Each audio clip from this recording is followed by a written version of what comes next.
Hey, this is Tracy with Acropolis Technology Group. Today I'm going to talk about contracts and managed service providers. I'm going to keep this very brief, probably less than 3 minutes, and I'll bust through it pretty quick. Of course, if you have any questions, just give us a call or reach out to us on our website. So there are basically two schools of thought when it comes to contracts and managed services. One is short-term, no long-term commitment, but with that brings the ability for the MSP to change rates, or it also gives you the ability as the client to terminate services if something goes wrong. The other option is long-term commitments, 12-month, 24-month, 36-month terms. So the way we do it at Acropolis is we have two types of agreements. We have an MSA, which is a Master Services Agreement, that basically covers all the rules of engagement. Whether you use us none at all, or hourly work, or even managed services, it's basically, it sets our rates, it says what do you do if you have a dispute, basically the general rules on how to deal with Acropolis. The second component of that is, depending on what service you get with Acropolis, we will have statements of work that are very specific to the good or service that you purchase. So for instance, a project statement of work will be very specific and supersede many of the things that you'll see in the Master Service Agreement, but it's going to be the terms and conditions around that project statement of work. What the outcomes are, what's expected of you, what's expected of us, time frames, things like that.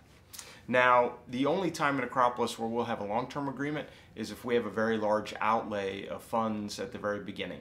For instance, well, the only one that really comes to mind is if you're going to want to do hosting with Acropolis. If you're going to want to host with us, we have a pretty large upfront cost. And with that, we give you discounts on the hosting in exchange for a longer term.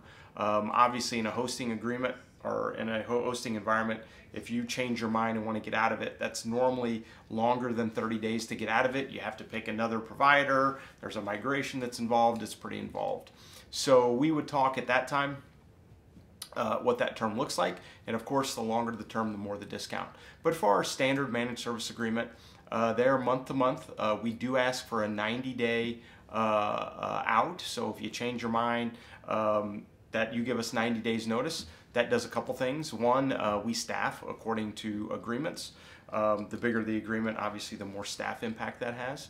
So we would like a little heads up when that's going to happen. The other component of that is we're going to work with whoever you picked, whether you decide to hire in-house or another managed service provider. There's a transition that happens that doesn't normally happen in 30 days. There has to be a backup transition. There has to be a monitoring transition. There has to be many things that we need to work with your new provider to make sure that they're fully up to speed and they fully know what's going on.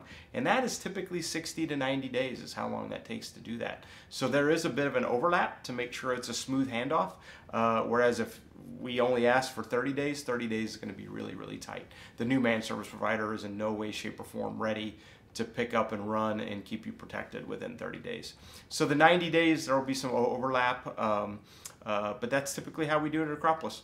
Again, I'm Tracy. If you have any questions, I'm at 3 minutes and 30 seconds. If you have any questions, reach out to us. We're happy to talk to you.